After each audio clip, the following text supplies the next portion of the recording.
నా జీతం మీ జీవితం కోసం అంటూ పిఠాపురం నియోజకవర్గంలోని అనాథ పిల్లలకు జనసేన అధినేత డిప్యూటీ సీఎం పవన్ అండగా నిలుస్తున్నారు. అనాథ పిల్లల బాగోగుల కోసం తన వేతనాన్ని ఖర్చు చేస్తున్నట్లు ఇప్పటికే పవన్ తెలిపారు. ఈ మేరకు ఒక్కొక్కరికి 5,000 చొప్పున ప్రతి నెల ఇంటి వద్దనే అందించేలా ప్రణాళికలు సిద్ధం చేశారు. తన పదవి ఉన్నంత కాలం ఈ సాయం కొనసాగుతుందని పవన్ ప్రకటించారు. పిఠాపురం నుంచి మీరందరూ నన్ను ఎంతో నమ్మకంతో గెలిపించారు. మన పిఠాపురం కావాల్సిన అభివృద్ధి పనులతో పాటు ప్రతి చిన్న సమస్య ఏదున్నా కానీ మన ఇక్కడ దగ్గర పర్యవేక్షిస్తూ మన డిప్యూటీ సీఎం ఆఫీస్ దగ్గర నుంచి కానీ అక్కడ స్థానికంగా మన ఆఫీస్ దగ్గర నుంచి అన్ని పనులు చేసుకుంటూ వెళ్తున్నాం. ప్రత్యేకించి నా దృష్టికి తీసుకొచ్చారు. దాదాపు 42 మంది ఆర్ఫన్స్ ఉన్నారు.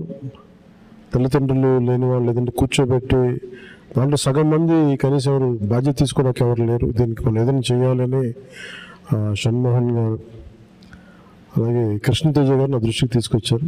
ఆ రోజు నేను అనుకున్నది ఏంటంటే, ముందుగా నేను ఎమ్మెల్యేగా గెలిచి డిప్యూటీ సీఎం పదవి తీసుకున్నాక బాధ్యతలు తీసుకున్నాక జీతాలు ఇవన్నీ తీసుకోకూడదని నిర్ణయించుకుంటే అసలు భారం అవ్వకూడదని. కానీ పరిస్థితి ఏమొచ్చిందంటే చాలా మిగతా వాళ్ళందరూ కూడా ఇబ్బంది అవుతూ ఉంది. అందువల్ల ప్రత్యేకించి నేను తీసుకొని అది ఎవరికి ఖర్చు పెట్టాలి అని అనుకుంటే, నాకు చదువుకుంటున్న మీకు, తల్లిదండ్రులు కుటుంబం ఇవన్నీ దూరమైన మీకు, అది మీ భవిష్యత్తుకి ఏదైనా ఉంటే చాలా చాలా బాగుంటుంది అనేది నాకు అనిపించింది.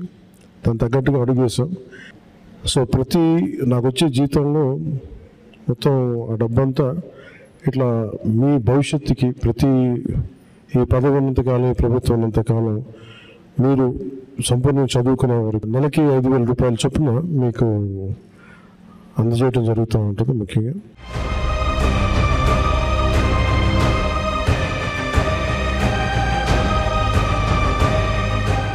పిఠాపురం ఎమ్మెల్యేగా పవన్ తానిచ్చిన మాట నిలబెట్టుకుంటున్నారు.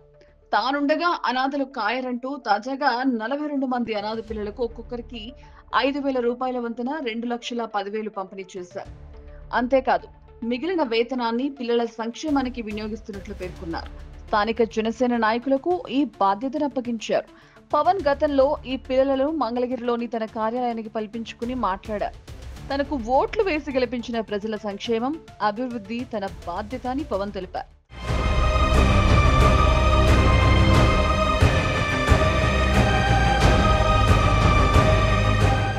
దేశంలోనే ఏ ఎమ్మెల్యే చేయని రీతిలో ఇలాంటి కార్యక్రమాన్ని పవన్ చేపట్టడంపై సర్వత్రా ప్రశంసలు వెల్లువెత్తుతున్నాయి. ఇప్పటికే పిఠాపురంలో ఎన్నో ఏళ్లుగా మరుగున పడిపోయిన సమస్యలకు పవన్ పరిష్కారం చూపుతున్నారు. అటు పిఠాపురం ఎమ్మెల్యేగా, ఇటు రాష్ట్ర ఉప ముఖ్యమంత్రిగా తెలుగువాడు గర్వపడేలా పాలనలో తనదైన మార్కు చూపిస్తున్నారు.